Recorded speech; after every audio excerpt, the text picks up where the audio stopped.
Un saludo a todos, gracias por estar aquí con nosotros. Es una bendición siempre que nos comunicamos a través de este medio que es la internet para llegar hasta sus hogares y sembrar esa palabra de vida. Así que le pido de favor que llame a su familia, se sienten a la mesa, escuchen el mensaje y meditemos en él. Gracias por estar aquí, Dios les bendiga y bienvenidos todos. Vamos a orar y a poner todo en las manos de aquel que nos llamó de las tinieblas a su luz admirable. Cierre sus ojos y oremos. Bendito Dios, eres bueno y fiel, Padre. Nos ponemos en tus manos, glorifícate, exáltate como un poderoso gigante y haz resplandecer tu rostro sobre nuestras vidas. Permítenos conocerte más cada día, que podamos caminar en pos de ti, Rey, y de todas maneras, de toda forma, recibir la palabra tuya, Señor, y atesorarla en nuestra mente y en nuestro corazón y que se haga vida en cada uno de nosotros. Recibe el honor y la gloria por siempre en el nombre de Cristo, nuestro Señor y Salvador. Amén. Amén. Vamos a analizar, a definir un poquito, ¿verdad?, la posición de lo que es hoy la iglesia ante un mundo, ¿verdad?, que se levanta y que constantemente nos lleva a una apologética, a una defensa, a una defensa del evangelio. Y esto debe de llevarnos a nosotros a prepararnos, ¿verdad?, realmente estar listos y preparados para confrontar aquellas cosas que se están levantando contra la iglesia, ¿verdad? Es necesario. Muy bien, el cristianismo debemos de entender que no consta de una serie de verdades en plural, sino que realmente es la verdad absoluta, no es una verdad relativa, es una verdad absoluta. Es la verdad acerca de la realidad total de todas las cosas, no solo por lo que toca a asuntos de religión, ¿verdad? Hoy hasta la fecha los hombres de ciencia analizan, ¿verdad?, el mensaje que Jesús dio. Y están viendo realmente el cumplimiento de muchas de esas palabras o mensajes que Él dijo. Y el sol se apagará. Hoy la ciencia, al observar y estudiar el sol o los astros, se dan cuenta que tenía razón un día y saben que el sol es algo que se va a acabar en algún momento, que se va a apagar, ¿verdad? Han visto las explosiones solares, cómo la radiación ha llegado con una intensidad increíble a la Tierra. Cada explosión que se realiza o se lleva a cabo en el Sol hacia este lado, hacia la dirección de la Tierra, pues claro que toda la energía sale directa hacia acá. Entonces, la ciencia se da cuenta realmente de lo que Jesús dijo, ¿va? El Sol se apagará, la luna se convertirá como de sangre. Es la verdad realmente. El cristianismo bíblico es verdad concerniente a la realidad total, la posesión intelectual de la verdad total y además una vida a la luz de esa verdad. Así que todas las reglas, normas, leyes que Dios ha dado es con la finalidad de que el hombre camine en una relación con Dios, que es el creador de todo, ¿verdad? Y en su momento, cuando las cosas estén marcando, ¿verdad?, algo final como es el sol en su totalidad de vida o de función, ¿verdad? Hay un Dios que lo creó, hay un Dios que lo hizo y Dios tiene una solución para ello, ¿verdad? Y entonces, bueno, estar listos, ¿verdad? Recuerdo bien que analizamos y meditamos y pensamos en las cosas y recuerdo en Apocalipsis cuando dice, y no habrá más mar. ¿Ah? No habrá más mar. Cuando dice no habrá más mar, pues definitivamente digo yo, ¿dónde va a irse el agua? ¿Va? ¿De qué forma esto va a cambiar algo, no? Si el oxígeno, el hidrógeno, el oxígeno se van o se deshace esa molécula de agua, entonces ¿qué irá a quedar? ¿Va? Y claro que químicamente observamos, ¿verdad?, las piedras preciosas y vemos todo ello, ¿no?, en el aspecto del ópalo, ¿verdad?, el topacio, las piedras o minerales, ¿verdad?, realmente algunos vidrios de estos tan costosos y a la misma vez tan preciosos, ¿verdad?, pues no es nada menos que agua petrificada, ¿no?, por la presión que se ejerció sobre ellas en algún momento determinado en el fondo de la tierra, o las placas tectónicas. De esa manera entonces nos damos cuenta que hay un cambio radical desde haber sido un agua a una piedra, un cristal, ¿verdad? Que realmente manifiesta los minerales que están en ella contenidos. Muy bien. Bueno, como cristianos hemos sido llamados realmente a redimir culturas enteras, no solo individuos, ¿verdad? En lo personal me ha tocado estar en lugares donde se gobierna por medio de usos y costumbres, ¿verdad? Y hemos llegado a predicar el evangelio a esos lugares. Nos hemos dirigido con todo respeto a las autoridades, de tal manera que autorizados por ellos procedemos, ¿verdad?, a llevar el mensaje. Aún ellos saben que hay un mensaje y hay una costumbre que ellos tienen, ¿verdad?, a la cual respetamos, y dentro de los lineamientos que ellos marcan les hablamos del Señor Jesucristo. Tenemos que declarar las verdades, las virtudes de aquel que nos llamó de las tinieblas a su luz admirable. Y cuando expresamos esto, ¿verdad? Bueno, ellos también nos comentan, ¿verdad?, las grandes dificultades que tienen en ámbitos familiares, ¿verdad? El hombre, la mujer y los hijos. Ese núcleo importante de una vida social, sea indígena o no, ¿verdad? Sean personas, ¿verdad?, de altos recursos o bajos recursos. El problema del humano, de la persona humana, realmente es algo que no han podido resolver, pero que el Señor, ¿verdad?, nos ubica y nos muestra los cambios radicales de conducta al llamarnos a vivir una vida espiritual. Una vida a través de la cual puedes disfrutar la vida abundante que Él nos ha dado a través de la obediencia de sus mandamientos y sus ordenanzas. Cuando te sometes a ellas, entonces te das cuenta, ¿verdad?, que realmente la solución de muchísimos problemas se encuentra en esto. Esos principios, ¿verdad?, que marcan la senda antigua a la cual debemos de regresar. Donde el padre se levanta temprano, se prepara, sale para labrar la tierra, se levantan sus hijos, y era la primera escuela que había. El padre se llevaba a sus hijos para enseñarlos a trabajar la tierra. Pero vinieron, ¿verdad?, con el tiempo, otro tipo de instituciones donde los hijos ya no van con los padres.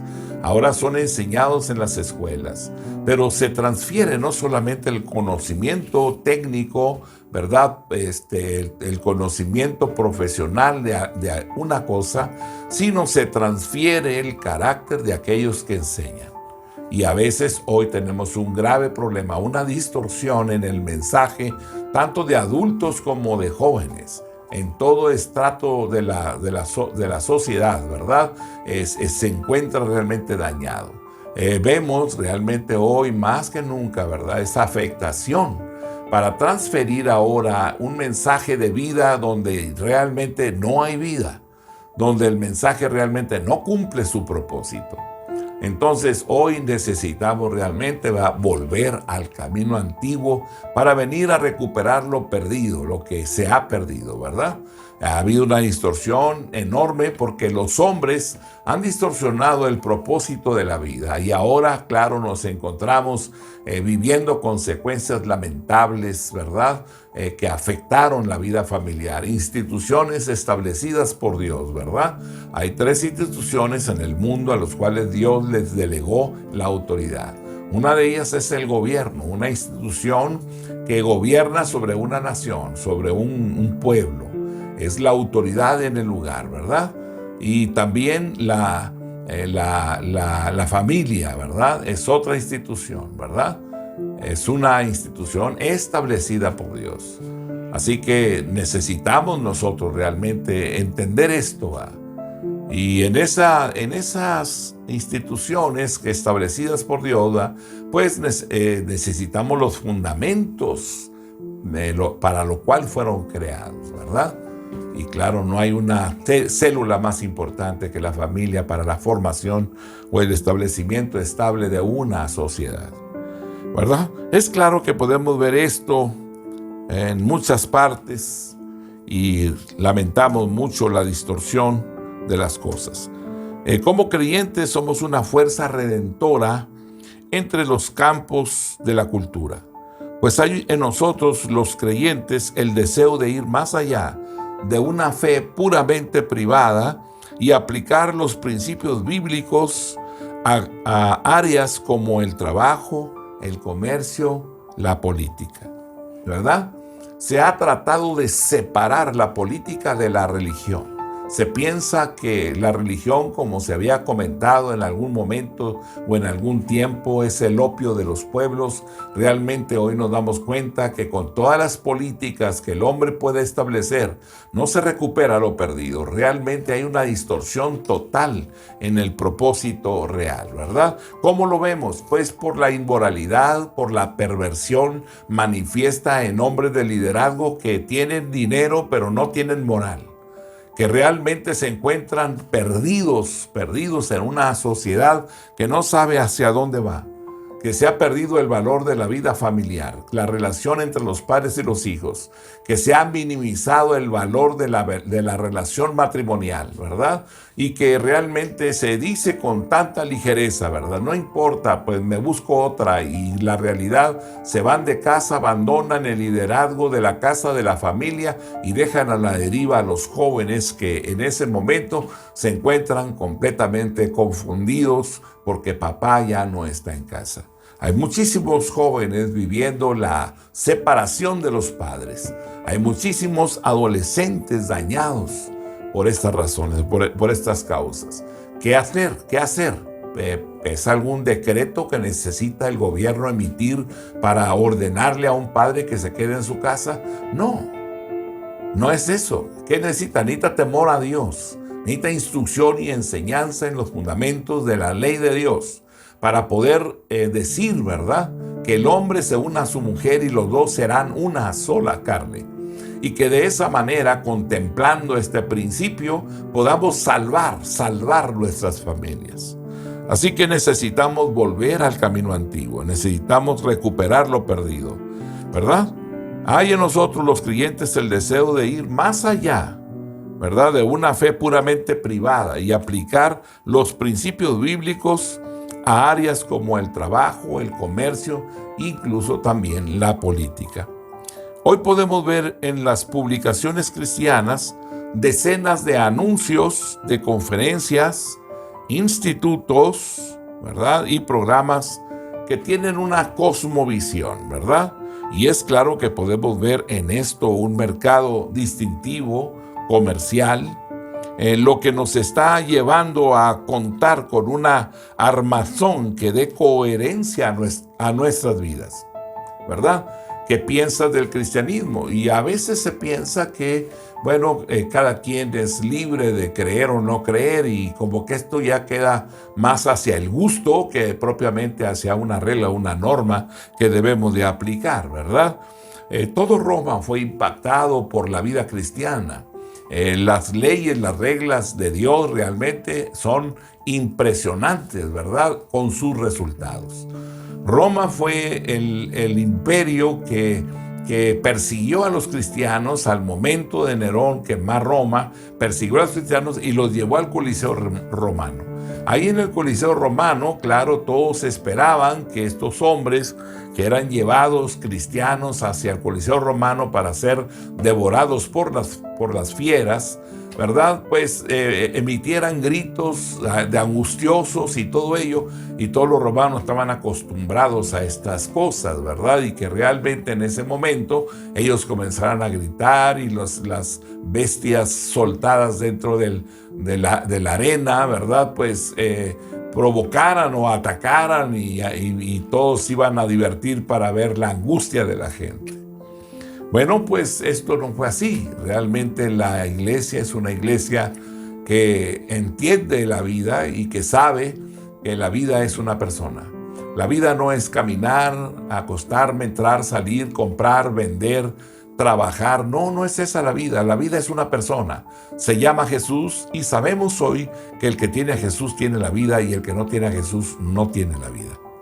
Basados en eso, entonces ellos salieron, y entonces ellos, al ver las fieras y todos agazapados, unidos entre unos y otros, buscando proteger a los más pequeños, ¿verdad? Las fieras llegaban y agarraban a uno, agarraban a otro. y ellos morían cantando. Ellos empezaron a cantar cantos cristianos, ¿verdad? Cristo, nombre glorioso, precioso Salvador, bello Señor, Emmanuel, Dios con nosotros, palabra viva, Cordero de Dios. Ellos morían cantando. Esto impactó a Roma, y Roma dijo: estos hombres no tienen miedo a la muerte, ¿verdad? ¿Cómo podemos castigarlos? Y en ese momento dijo: bueno, ¿qué pasaría si nuestros soldados no tuvieran miedo a la muerte? Pues serían invencibles, realmente. Podríamos conquistar el mundo entero si el soldado no tuviese miedo a la muerte. Y en ese momento, ¿verdad? Claro, determinaron algo, y se hace la aceptación del cristianismo a todo el Imperio Romano. De esa manera, entonces, todo hombre que trabajaba en gobierno debía de ser cristiano, no podía trabajar si no era cristiano. De esa manera, entonces, bueno, tenemos un resultado. El evangelio corrió por todo el mundo conocido, el mundo conquistado por Roma, ¿verdad? El imperio había aceptado el cristianismo. Bueno, la cultura se hizo una mezcla de lo que los romanos creían y lo que el cristianismo manifestaba. La fe en Jesucristo, pero ellos entendían que había dioses más pequeños y empezaron a hacer, pues, lo que ellos sabían. Estatuas, ¿verdad?, pequeñas que traían en su bolso para pedirles y rogarles que los ayudaran, ¿verdad? Hoy realmente vemos esto con claridad, y es claro que podemos ver en esto, ¿verdad?, en las conferencias que se dan, el hablar, ¿verdad?, de principios, valores y todo esto, ¿verdad? Vemos un mercado de distinción comercial, lo que nos está llevando realmente a contar con una armazón de coherencia en nuestras vidas. Necesitamos dirección para avanzar en el movimiento de la cosmovisión, de la forma en que vemos nosotros el cristianismo. Esto nos ayudará a identificar la separación de lo sagrado y lo secular, que es lo que mantiene nuestra fe encerrada en la esfera privada de la verdad religiosa.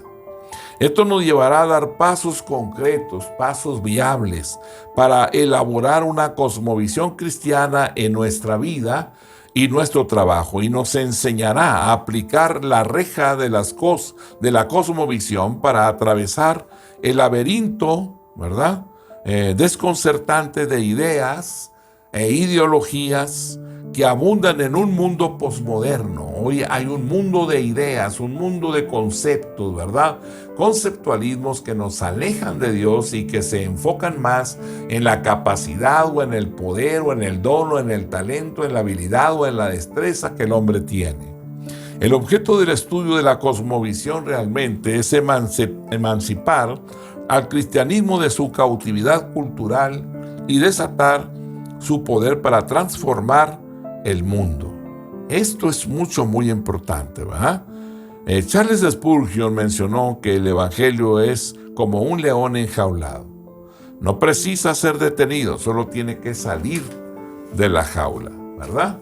Bueno, como cristianos realmente nos hemos apartado un poco, ¿verdad?, de la mesa de las discusiones, ¿verdad? Y le hemos dado lugar realmente a que esa mesa se ocupe por personas científicas, ¿verdad?, que consideran que la religión no tiene ninguna injerencia en los aspectos científicos. La jaula actual es el acomodo a la división entre lo sagrado y lo secular, que reduce al cristianismo a una cuestión de creencia personal privada. Para abrir la jaula tenemos que tener convicción escritural de que el cristianismo no es mera meta religiosa, es toda la verdad acerca de la realidad total. La razón por la que un mensaje, ¿verdad?, en el enfoque correcto de ver el evangelio es hoy tan apremiante, es que aún estamos saliendo de la era fundamentalista de principios del siglo XX Hasta este momento los cristianos habíamos disfrutado de una posición de dominio cultural en el mundo occidental. Pero después del juicio, ¿verdad?, contra el Estado y la ascensión del modernismo teológico, los conservadores religiosos se encerraron en sí mismos. Defendieron el fuerte, cultivaron una mentalidad de encastillamiento y abogaron por el separatismo como estrategia positiva. Luego, en la década de los 40 o los 50, surgió un movimiento que se propuso salir del fuerte, salir al mundo a discutir en las mesas de diálogo. Se denominaban neoevangélicos y argumentaron que no hemos sido llamados a salir de la cultura circundante, sino a participar en ella. Trataron de elaborar una visión redentora que abrazara no solamente individuos, sino también estructuras sociales y a la misma vez instituciones. Con todo, muchos de nosotros carecíamos de herramientas conceptuales, ¿verdad?, necesarias para la tarea, lo que limitó gravemente su éxito. Por ejemplo, en las últimas décadas, muchos cristianos han respondido al declive moral y social de la sociedad, abrazando el activismo político. Los creyentes están postulándose para cargos públicos cada vez en mayor número. Las iglesias organizan, ¿verdad?, están proliferando grupos que propugnan políticas públicas. Muchas publicaciones cristianas y programas de radio comentan asuntos públicos de relieve. Esta intensificación del activismo ha producido buenos réditos en muchas áreas de la vida pública del país. Pero el impacto es inferior al que muchos habían previsto. ¿Por qué? Porque los evangélicos suelen poner todo en una sola cosa y saltaron a la arena del activismo político como el camino más rápido y más seguro para marcar una diferencia en la arena pública. Y no se dieron cuenta de que la política tiende a reflejar la cultura. No es la cultura refleja la política, no, es la cultura refleja la política, ¿verdad? Hemos aprendido que la política deriva de la cultura, no al revés. La política es el resultado de una cultura. El verdadero cambio tiene que comenzar con la cultura, ¿verdad? Nos hemos habituado realmente a ver todo un desorden, ¿verdad?, que se está manifestando en la vida familiar. Y claro, nos hemos acostumbrado a verlo y no hemos puesto toda la atención para provocar los cambios que debemos de realizar. Lo único que pueden hacer como políticos en puestos públicos es intentar dar con fórmulas mediante las que el gobierno pueda fomentar tendencias culturales sanas. Piensan que la política va a cambiar la cultura. La política es el resultado de la cultura. Es la cultura en la cual tenemos que enfocarnos. Una persona involucrada en política dijo: me involucré en política después de la decisión sobre el aborto, porque pensé que era la senda más corta para la reforma moral. Y hemos visto algunas victorias legislativas, pero hemos perdido cultura. Se dio cuenta de que la obra más efectiva la hacen los cristianos comunes que cumplen el llamado de Dios de reformar la cultura dentro de sus esferas locales de influencia. Familias, iglesias, escuelas, vecindarios, puestos de trabajo, organizaciones laborales e instituciones cívicas. Para provocar un cambio duradero, esta es la razón por la que es necesario desarrollar una cosmovisión, una forma de ver el Evangelio en la vida de un pueblo, de una nación. ¿verdad? Esa cosmovisión cristiana. No solo hemos perdido cultura, sino que seguimos perdiendo a nuestros hijos. El caso es que jamás, ¿verdad?, hemos podido recuperar las cosas. Y es que jóvenes devotos criados en hogares cristianos van a la universidad y abandonan la fe. ¿Por qué es esta pauta tan común?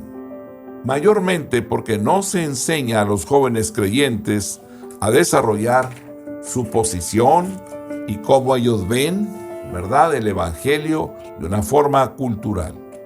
En vez de ello, el cristianismo ha quedado relegado a una área especializada de creencia religiosa y devoción personal, ¿verdad? En un colegio cristiano, el profesor de teología salió al frente para dibujar un corazón y un cerebro en ambos lados de la pizarra. Los dos están tan separados como los dos extremos, dijo, dirigiéndose a la clase. El corazón lo usamos para la religión, mientras que usamos el cerebro para la ciencia. Una joven objetó esto y fue la única en una reunión de alrededor de 200 alumnos. Al parecer el resto no encontró nada raro respecto a limitar la religión a la esfera del corazón, ¿verdad? Es como que pasa a ser algo convencional. Si tú quieres, puedes ser cristiano, puedes ser lo que tú quieras, esa es cuestión tuya.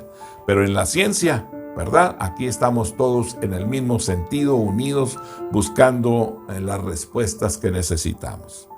Como pastores, padres, maestros, líderes de jóvenes cristianos, vemos jóvenes, ¿verdad?, constantemente derribados por las fuertes tendencias culturales.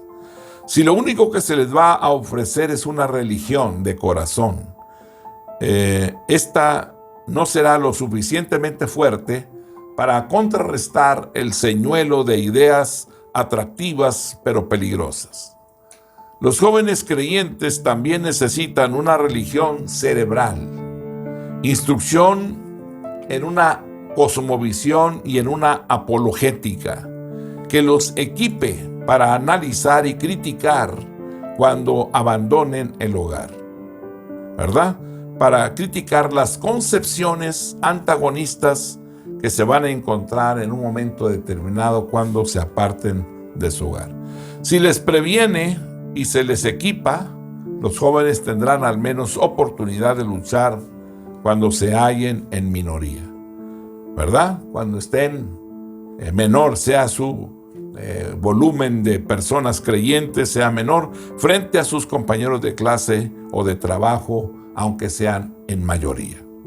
El formar a los jóvenes para que desarrollen una mentalidad cristiana ya no es una opción. Es parte de su equipo imprescindible de supervivencia. Tenemos que dedicar tiempo para hacerles entender y canalizar bien su visión. De esa manera, entonces, estarán preparados para defenderse y luchar. Y claro que tendrán una claridad en su mente, porque estamos canalizando, ¿verdad?, podríamos decir, el evangelio para una vida del domingo en la mañana, donde asisten a la iglesia y saliendo pueden vivir como quieran. Claro que no. La vida cristiana es una vida dentro y fuera de la iglesia, pero fuera de la iglesia confrontan un mundo, una cultura, ¿verdad?, diferente a la cristiana. Costumbres que se van distorsionando y se van tomando como verdades cuando realmente es una mentira, y cuando tú tomas una mentira como una verdad, tu vida se destruye, ¿verdad? El primer paso para formar una cosmovisión cristiana realmente es vencer la onda de separación entre corazón y cerebro, ¿verdad? No solo debo dedicar mi mente para el estudio, debo dedicar mi mente para razonar el ámbito espiritual, ¿verdad? ¿Dónde estoy y hacia dónde quiero ir? Y cuáles son los principios que rigen la vida cristiana para aplicarlos. Es menester rechazar la partición de la vida en ámbito sagrado, reducido a cosas como el culto y la moralidad personal. Necesitamos quitar esto de nuestras vidas, ¿verdad? Debemos de de no separar a ese ámbito secular que incluye la ciencia, la política, la economía y el resto de la arena pública. Mucha gente se encuentra ya pensando en el trabajo y en todo ello, pensando que el evangelio le es un estorbo, que realmente eso no tiene ninguna trascendencia, que realmente deben de prepararse para el trabajo y aquilatar o acumular lo más que puedan para que vivan ellos y sus generaciones que les siguen. Esta dicotomía mental es la mayor barrera que se opone a la liberación del poder del evangelio en medio de toda la cultura actual, esa cultura que nos habla del dinero, esa cultura que nos habla de la posición social, esa cultura que nos habla del intelecto, de lo profesional, pero que en el ámbito religioso eso es otra cosa, eso es la parte en la cual cada uno determina. Si tú quieres ser, adelante, si no, pues no. No tiene nada que ver con la política actual, no tiene nada que ver con los negocios, eso no tiene nada que ver, ¿verdad?, con la vida diaria. Por otra parte, se ve reforzada por una división mucho más amplia que desgarra el tejido entero de la sociedad moderna. Lo que los psicólogos denominan separación de lo público y lo privado, la modernización da lugar a una nueva división de la vida social. La dicotomía se produce entre las enormes e inmensamente poderosas instituciones de la esfera pública. Con esto quiere dar a entender el Estado, ¿verdad?, la academia, las grandes corporaciones y la esfera privada, el ámbito de la familia, la iglesia y las relaciones personales.